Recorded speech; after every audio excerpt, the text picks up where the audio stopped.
Hi friends, அஸ்ஸலாமு அலைக்கும். இங்கே விட்டு மாடி தோட்டத்தை காட்டி ரொம்ப நாள் ஆச்சு பாருங்கள். நம்ம மாடி எப்படி இருக்குன்னு பார்த்தீங்களா? நடக்கதே ஒரு அடி இருக்கும். அந்த இடத்துல ட்ராகன் ஃப்ரூட் இருந்ததுங்க. பாருங்க மாடி எப்படி இருக்குன்னு பாருங்க.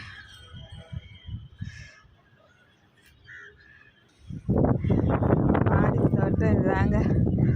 உடம்பு முடியலைன்றோன்னே எல்லாமே எடுத்தாச்சுங்க.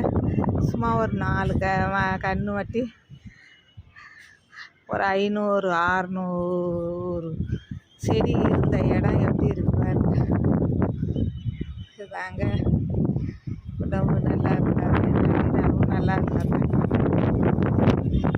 உடம்பு முடியலை, சும்மா வச்சுருந்ததுனாடி ஒரு 2 செடியை மட்டும் வச்சுட்டு எல்லாமே எடுத்தாச்சு. பாருங்க நம்ம மாடி எப்படி இருக்கு. இந்த இடம் இருந்த இடம், இந்த செடி, இந்த ரோக்கு மரம், செவத்தொட்டி மரம், இன்னொரு அடுக்கும் மரம், இந்த இதில் மரம், மல்லிகைப்பூ எல்லாம் இருந்துச்சு.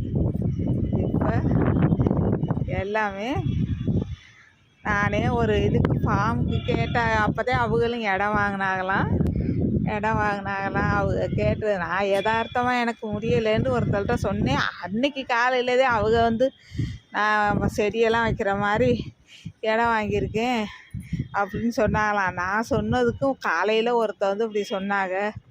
எதுக்கு நான் சொன்னேன், வேஸ்ட் ஆக்காமல் யாராச்சும் புண்ணியமாக இருந்தால் அங்கே கொடுத்தாலும் அந்த செடிங்கெல்லாம் வளரும். சும்மா ரோட்டோரத்துகளில் தூக்கி எறிகிறதுக்கு இவ்வளோ தூரம் போட்டு காசு போட்டு வளர்த்தது இருக்கட்டும். அதை நம்ம எவ்வளவு தூரம் கண்ணுக்கு கண்ணாக வச்சு வளர்த்தோம்.